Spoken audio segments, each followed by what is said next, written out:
This young kid who worked at the White House was beaten to a pulp. He's got a broken nose. He's got a severe concussion. He's battered all over his head, okay, by a gang of punks. 10 of them, I believe. 2 have been arrested, 2 15-year-olds. None of them come to my office, Laura, because they're not considered criminals. They go to family court where the effort is rehabilitation. The D.C. Council, and the president is right, they've got to stop their coddling. Number one, we've got to lower the age of responsibility to 14. I'm tired of having these kids commit crimes in their crews, not gangs in D.C. We've got an intern, you said it in your open. He's an intern from college. He gets shot going out for McDonald's at 10:30 at night.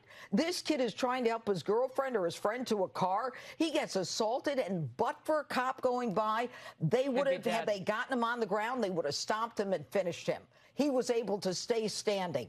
This has to end. The council has this Youth Incarceration Act where we had a guy who shot a kid on a bus, not justified, with an illegal gun. You know what the sentence was? Probation. The judge said go to college. Okay? He took an illegal gun. He should be jailed for the illegal gun. Forget about the shooting. You put that on top of the gun. Then what we've got are kids who are out there who are making fun of all of this, doing carjackings, and I can't touch them because they want to protect them. They know that, and that's why they travel in gangs. They do know that. And the older kids send out the younger kids to do the real dirty work because they know they're fine.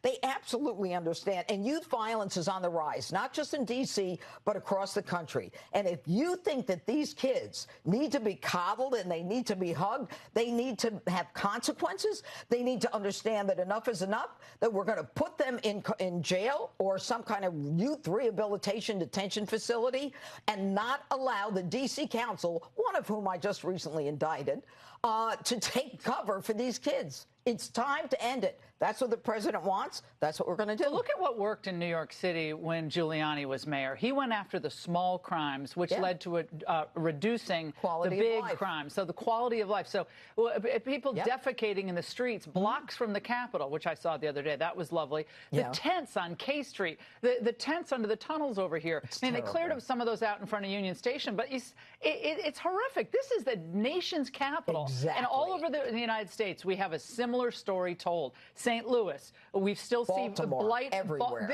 They want D.C. now to be Baltimore. Well, here's the thing.